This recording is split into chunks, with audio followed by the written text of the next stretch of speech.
Gang, what's going on? Welcome back here to another edition of Intuitive Angling, and much appreciated you guys checking today's video out. Just sitting here in the car line waiting to pick up Elijah. Another good chance to do today's video. And what I want to talk about today is I want to give you guys my prediction for the 2023 Bassmasters Classic that's going to be held on Fort Loudon and Tellico Lake. Sort of give you guys my thoughts and opinion on that. Also, real quick before we get started here, guys, just wanted to remind you, everybody that's been ordering the my signature series RB2 solar bat sunglasses.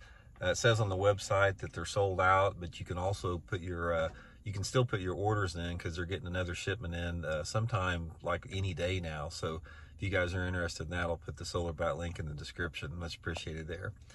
Okay, guys, Bassmaster Classic coming up here. I have fished Fort Loudon and Tellico quite a bit in tournaments in the past, and the one thing that I do like about this Bassmasters Classic coming up next month is, I'm not saying that live scope is not going to be a factor, but I don't think it's going to be as much of a factor as it is in some other lakes that they go across. And for one, I do not want to see any Bassmasters Classic getting one on forward-facing sonar. I want it to be one real bass fishing, and I think there's a really good chance that we're going to see that here at Fort Loudon and Tellico.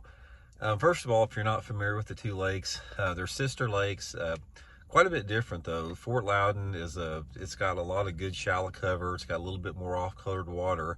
Tellico has a lot, cleaner water, and it's got a bigger population of smallmouth. It's got some pretty diverse covers in terms of docks, rocks, and wood, but it's more of a clear water fishery. First of all, I'll tell you guys right off the bat, I don't think this tournament's going to get one in Tellico. I simply don't think that Tellico has the potential to win that tournament like Fort Loudon does. I think Fort Loudon is a little bit more fertile lake. I think if you can get them going on Fort Loudon, your limits are going to be weighing a little bit more. The only exception would be if somebody got on some type of off-the-wall big smallmouth pattern on Tellico, which is possible, but the odds are against it. So first thing I'll say, I think that tournament's going to get one here on Fort Loudon.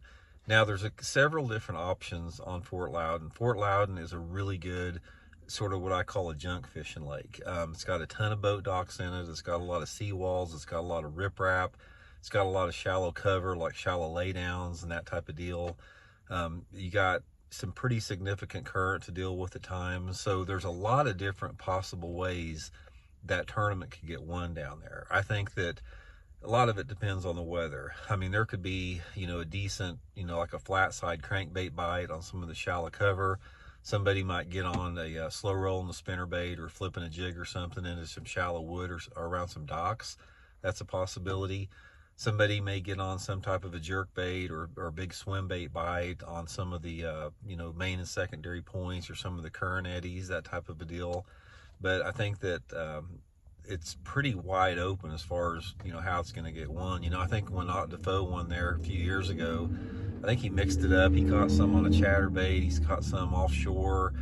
He just really used a lot of his local knowledge to win that tournament. So when you take local knowledge out of it, you just have to go fish, and it sort of opens it up to a lot of different things.